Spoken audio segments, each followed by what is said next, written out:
Assalamualaikum warahmatullahi wabarakatuh. Perkenalkan, nama saya Divya Safiranisa Hidayat dari Psikologi B dengan NIM 24201-352. Teori humanistik person-centered dari Carl Rogers adalah salah satu teori psikologi yang menekankan pentingnya pengalaman subjektif individu dan potensi manusia untuk tumbuh dan berkembang.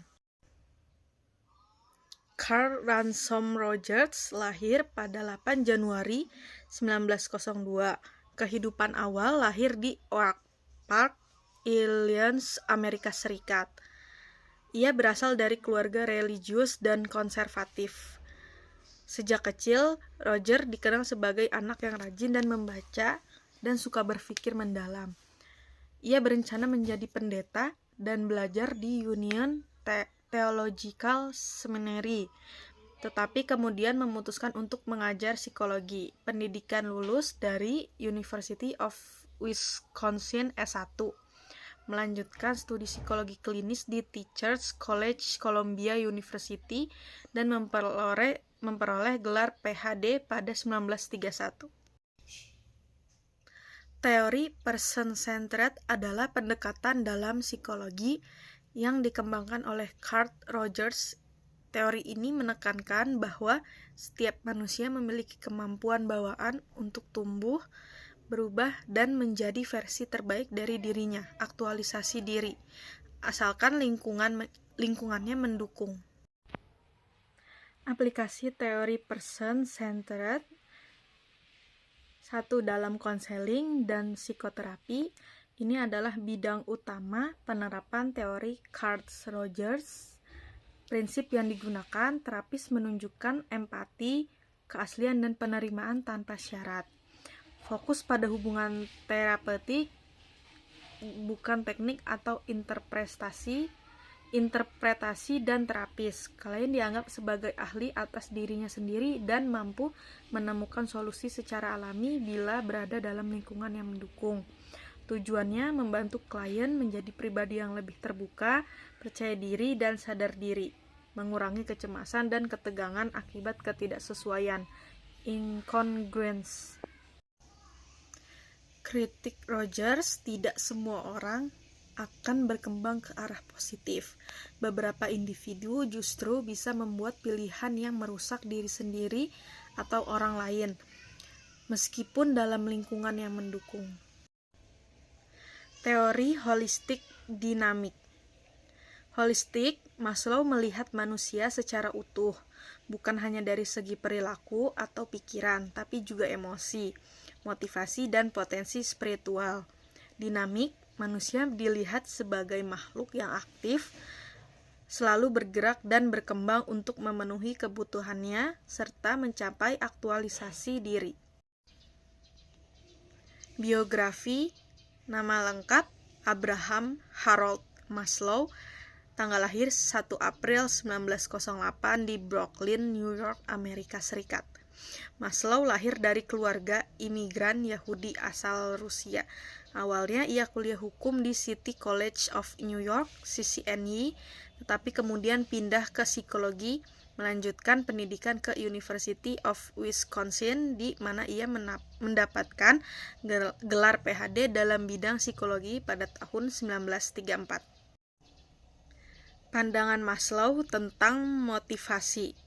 Maslow melihat motivasi sebagai kekuatan internal yang mendorong manusia untuk bertindak dalam rangka memenuhi kebutuhan. Ia menyusun teori ini dalam bentuk hierarki kebutuhan, yakni manusia akan termotivasi untuk memenuhi kebutuhan yang lebih tinggi setelah yang lebih rendah terpenuhi. Aktualisasi diri. Aktualisasi adalah tingkatan tertinggi dalam hierarki kebutuhan Maslow. Ini adalah keadaan di mana seseorang mewujudkan potensi penuh dirinya menjadi versi terbaik dari siapa diri yang sebenarnya. Maslow menyebutnya sebagai keinginan untuk menjadi segala sesuatu yang seseorang mampu menjadi. Kritik terhadap teori Maslow. Kurangnya bukti empiris yang kuat.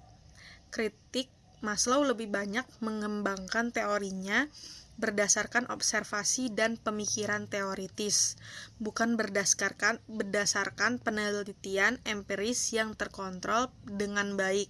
Hal ini membuat teori hierarki kebutuhan yang sulit untuk diuji secara ilmiah dan kurang dapat diuji secara sistematis. Definisi budaya dapat didefinisikan sebagai sistem nilai, norma, tradisi, kebiasaan, simbol, bahasa, dan cara hidup yang diwariskan dari satu generasi ke generasi berikutnya dalam suatu kelompok atau masyarakat.